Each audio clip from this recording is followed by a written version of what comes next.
nosso podcast alusivo à disciplina de esporte alternativos. E neste dia, né, quem vos fala é Tiago Feitosa, aluno do quinto período de licenciatura em Educação Física. E para a gente conversar hoje, a gente vai estar falando sobre o slackline. E os nossos convidados é o Caio Fernando e o Marcelo da Silva. Fala galera, aqui quem fala é Caio Fernando. Vou falar um pouquinho sobre o Slackline e também Marcelo Silva. Vou deixar ele se apresentar um pouquinho para vocês. Opa, boa tarde, boa noite, bom dia, dependendo do horário que você esteja escutando esse podcast. Eu sou o Marcelo, pratico o Slackline desde 2012. Já falei e fiz algumas palestras do Slackline em diversos momentos.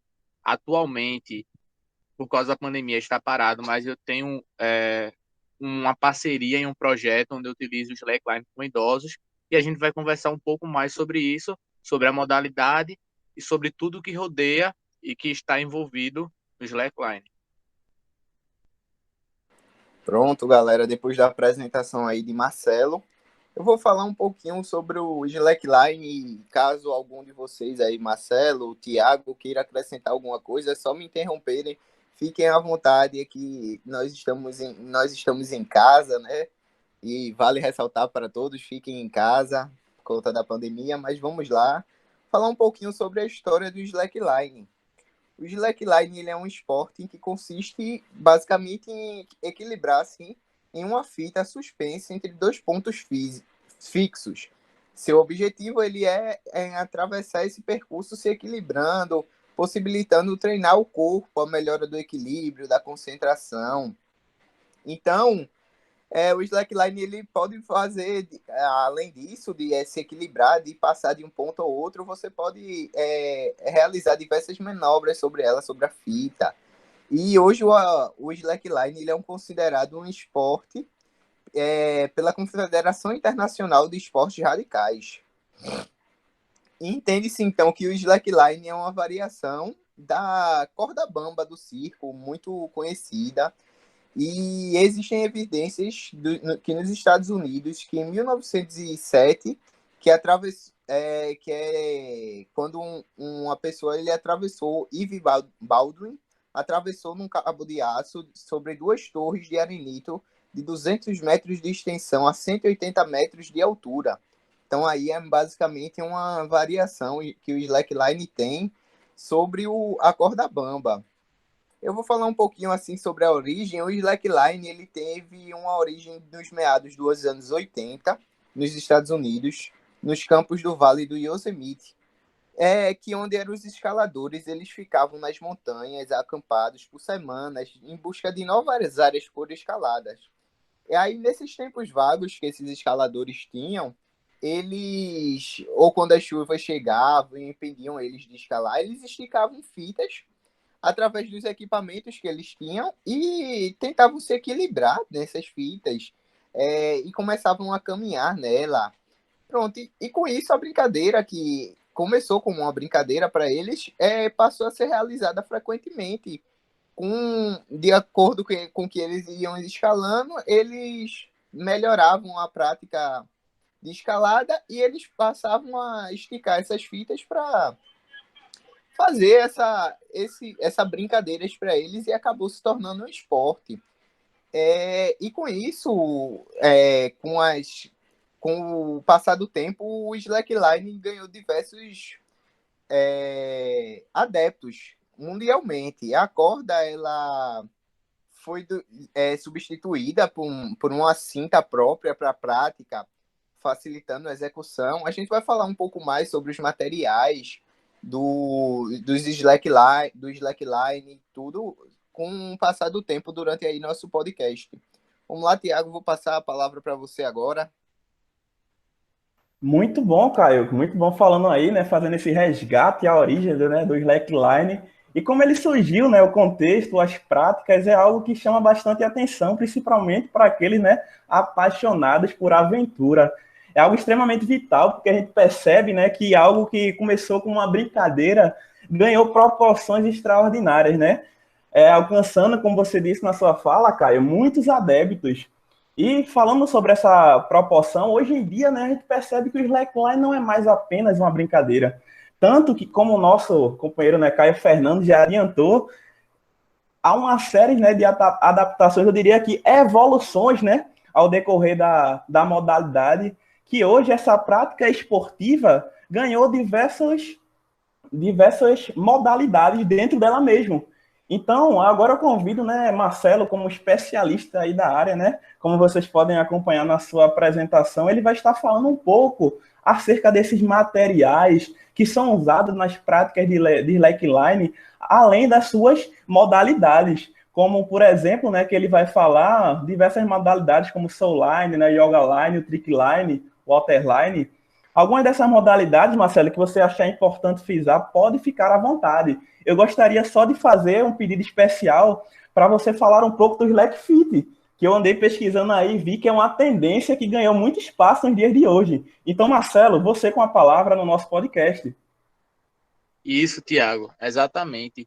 Então, a gente percebe que para a prática do slackline em si, com o tempo foi tido vários materiais, inclusive pela segurança do praticante. Mas quando começou tudo isso aqui no Brasil, não era dessa forma. E por isso aconteceu muitos acidentes. O slackline, apesar de ser um tipo de esporte, né, que é possível qualquer um ou qualquer idade praticar essa modalidade, a gente tem que tomar alguns cuidados. E para isso foram inventados alguns materiais para isso. Um deles é o backup. O backup nada mais é que um gancho, que se chama mosquetão, para quem já escala ou entende escalada, e uma corda com alma, que é um tipo de corda reforçada que ela não dobra.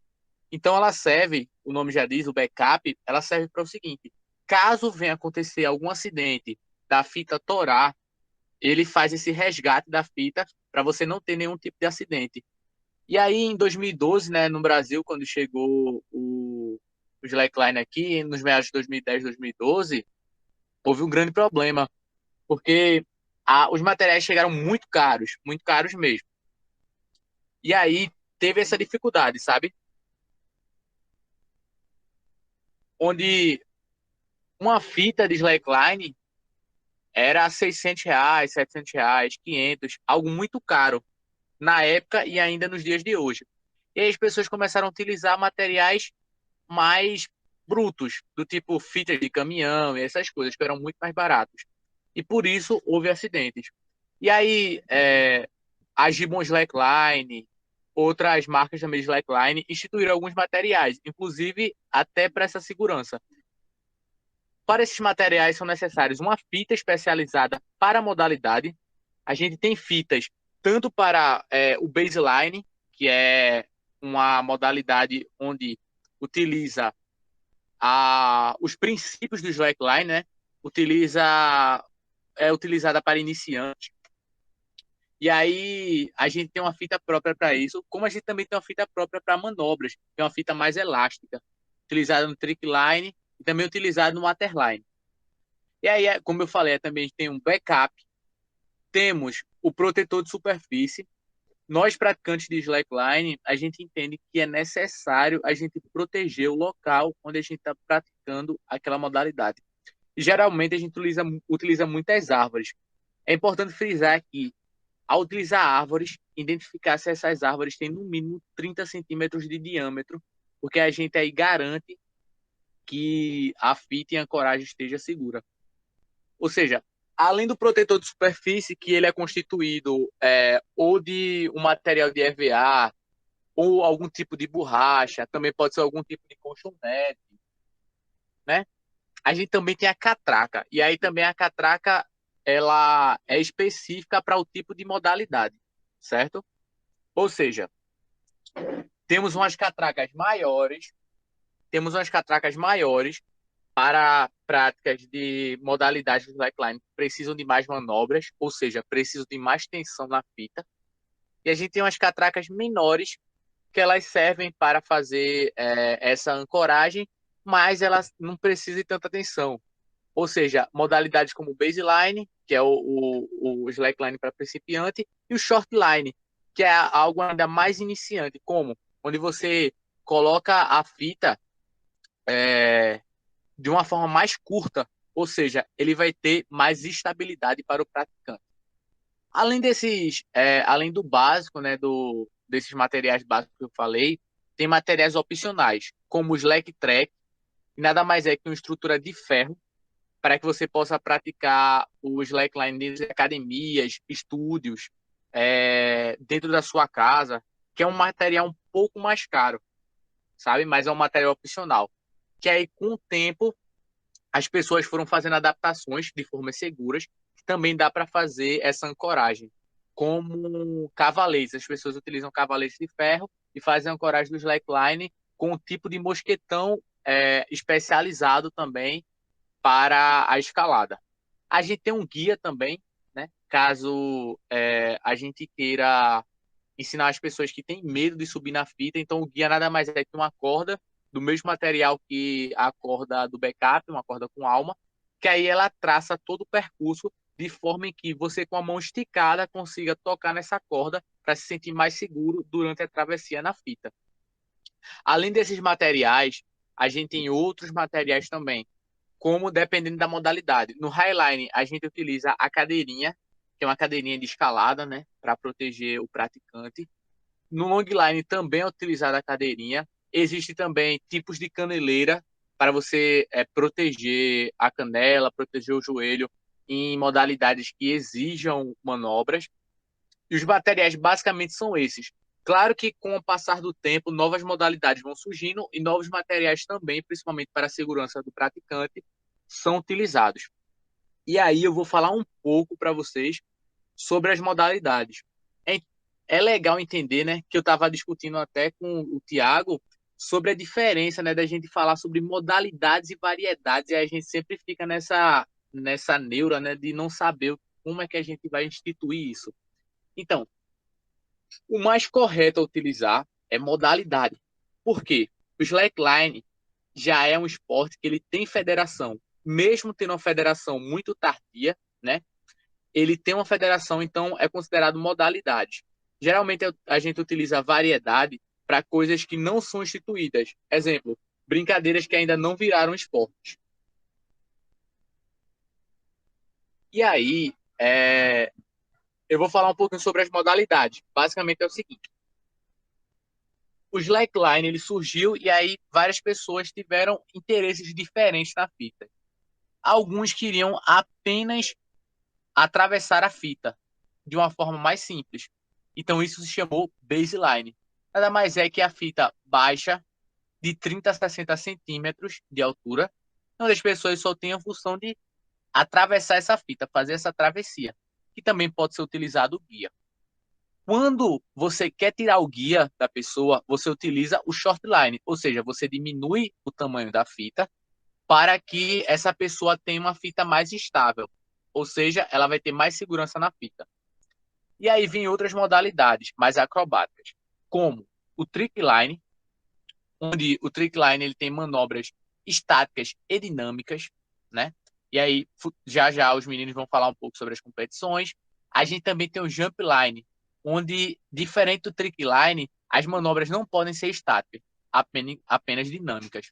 Inclusive no jump line, onde eles fizeram a alteração no material da fita, foi possível fazer manobras, inclusive mortais, tanto para frente como para trás, de até 1080 graus e também giros. E aí a gente também tem o long line. O long line nada mais é que uma fita longa, que diferente das outras fitas. As outras fitas têm 50 milímetros de largura. A fita do long line ela tem apenas 25 milímetros, ou seja, mais fina. Para ser considerado long line, tem que estar na altura de no mínimo 5 metros de altura. Além disso, no long line, como eu falei dos materiais específicos para cada modalidade, não é utilizado catraca. Então, para gerar tensão na fita, é utilizado um sistema de nós com alguns tipos de mosquetões para escalada. Isso acaba gerando uma força necessária para a ancoragem daquela fita. Por isso que numa ancoragem no exemplo de trick line, jump line, a fita pode gerar uma tensão de até 1 tonelada. E se você botar 2 catracas, pode gerar 2 toneladas, 2 toneladas e meia. Já no long line, é uma tensão de até 300 quilos. Outra coisa também, além além do longline e do highline, são modalidades parecidas. A diferença é exatamente isso. É que o longline, ele pensa só na travessia de uma fita longa. Já o highline, ele pensa em alturas.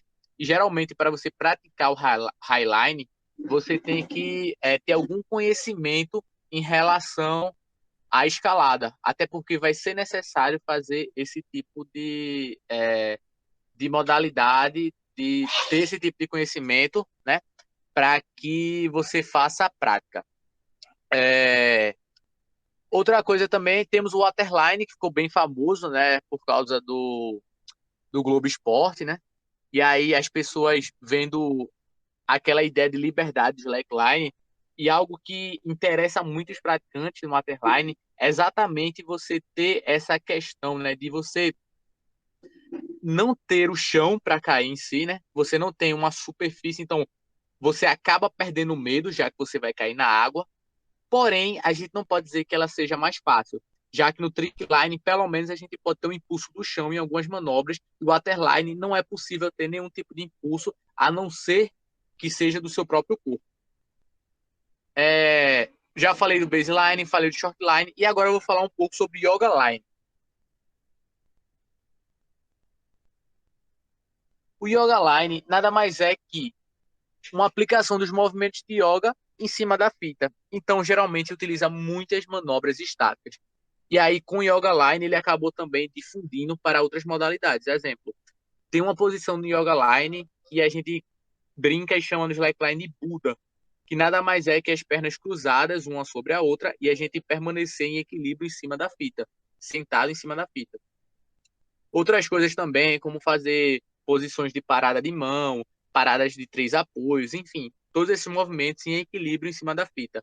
É chamado de yoga line por produzir movimentos de yoga, mas também tem movimentos da ginástica dentro dessa modalidade.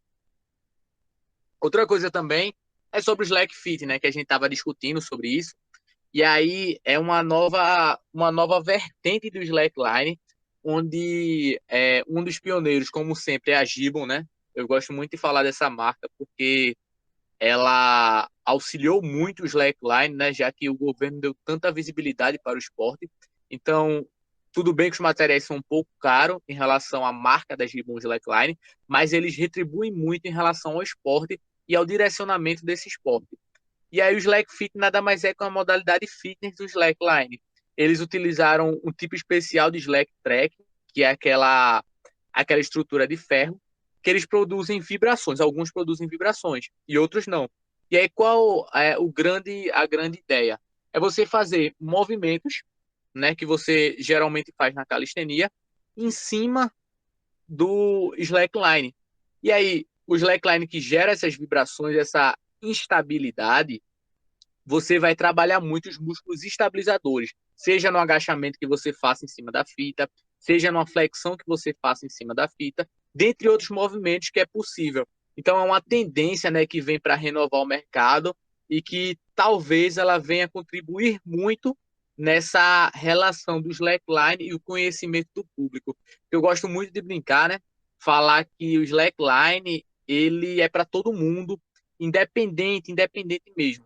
Só não é possível praticar o slackline se você realmente tiver algum problema que lhe impossibilite o movimento físico. Mas de resto, dá para fazer.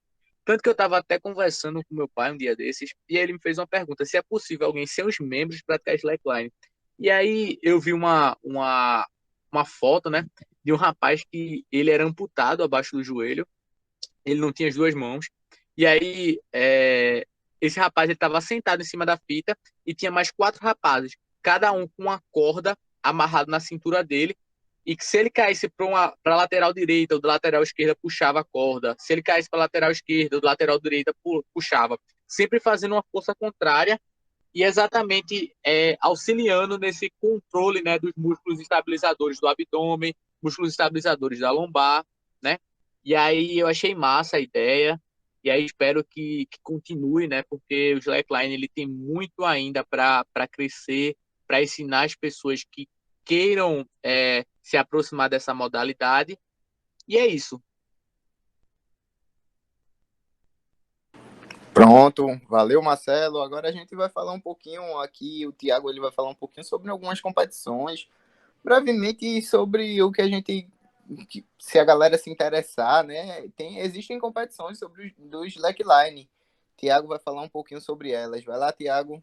Isso aí, Caio, com muita maestria aí, né? Nosso especialista da área, Marcelo, trouxe com bastante êxito acerca dessas modalidades, né, do slackline. É importante dizer e citar, né, a marca que ele trouxe à tona sobre a Gibbon, porque a Gibbon tem uma grande importância, né, para o slackline, né, e para os praticantes, porque ele, embora ele tenha dito que os preços sejam um valor um pouco alto, né, de certa forma, mas a grande preocupação da Gibbon, de acordo com o pensamento deles, é que o objetivo deles é oferecer slackline para todos. E com esse pensamento, percebe-se que nas questões de competições e eventos, ela sempre esteve lá presente.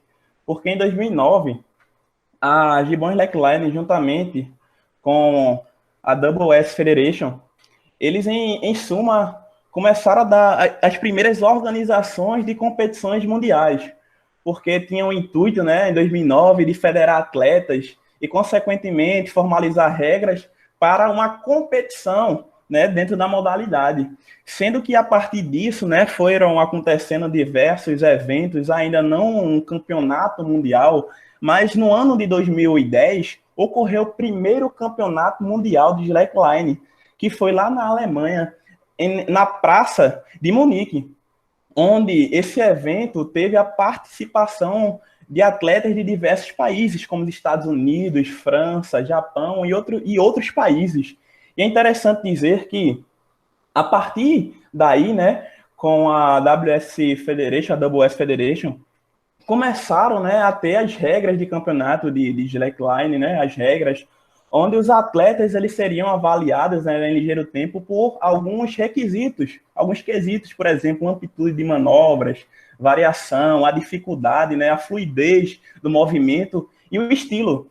Vale também dizer que Marcelo, ele até frisou, né, algumas modalidades de slackline, onde por conta, muitas vezes, né, da execução, até pela a velocidade, né, de algumas modalidades que tem um tempo menor para que seja tido um campeão, por exemplo, o waterline ou trickline, são modalidades que estão sempre presentes no cenário por conta também da beleza, né, que chama bastante a atenção do público, né? E isso foi extremamente importante porque, mediante essas competições, surgiu um interesse muito grande de vários atletas a querer se envolver nessas práticas.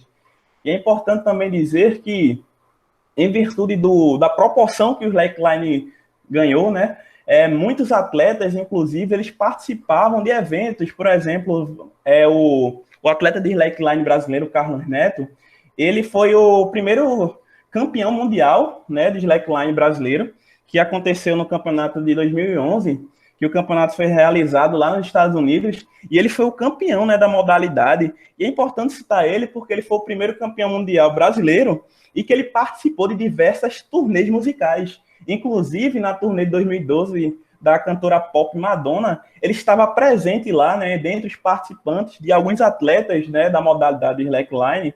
Isso foi muito importante para a divulgação e a propagação do esporte, onde a partir disso ele ganhou cada vez mais proporções, e como o Marcelo trouxe aí, no ano de 2015, ele veio e chegou com força aqui no Brasil, onde a organização, né, a Catra Chris Crawl, perdão se eu errei a pronúncia, realizou a primeira competição mundial de slackline aqui no país, e foi um fato singular, onde foi realizado em 2015 lá em Foz do Iguaçu, onde pela primeira vez o Brasil sediou o Campeonato Mundial de Slackline.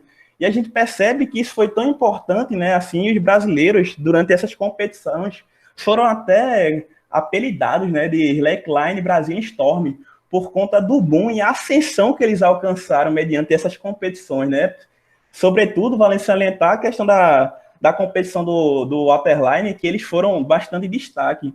E é importante também a gente frisar e dizer, né, das referências que a gente tem do slackline. Como eu já citei, o Carlos Neto, que foi campeão mundial, né, em 2011, a Giovanna Petrucci, que ela já tem 2 títulos mundiais, sendo o mais recente em 2015 em Munique, onde ela foi campeã de slackline no concurso feminino, além também do brasileiro Pedro Rafael Marques, que foi campeão de slackline, o cearense com apenas 19 anos, ele também foi campeão mundial do slackline. Então, com caráter de resumo, são essas as competições. Então, Marcelo, o que é que você, assim, ficou uma curiosidade para todos. Você disse que todos podem participar, né, independente da idade. Mas assim, Marcelo, uma pessoa que esteja acima do peso, assim, feito eu mesmo, sou um pouquinho acima do peso, eu consigo praticar o slackline? É possível? E quais os benefícios dessa prática para mim, para minha saúde? Sim, é possível sim.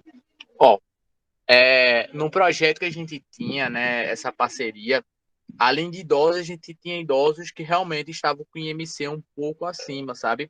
A gente tinha idosos obesos também, tanto grau 1 como grau 2. A gente só não consegue fazer essa prática com pessoas que têm um problema realmente de mobilidade física, ou seja, o obeso que ele já está num grau que ele não consegue, né, se movimentar. Mas de resto é possível. Às vezes as pessoas brincam, a fita aguenta. Aí novamente eu volto a falar que a fita ela aguenta a pressão de 1 tonelada. Ou seja, o peso da gente em cima dela é quase nada, é interferente, sabe? E aí eu gosto de falar que é para todos e dou um exemplo também meu, né? No projeto lá, a gente tinha um aluno que ele tem 57 anos, 58 por aí. E aí, o que acontece?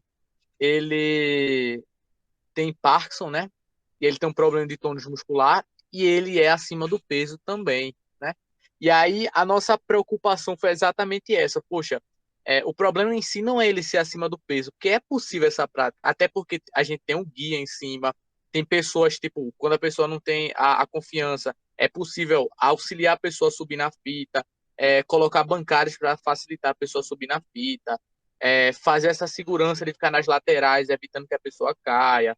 Enfim, fora os movimentos que a gente ensina de a pessoa cair corretamente, né? Para evitar danos, né? Evitar acidentes.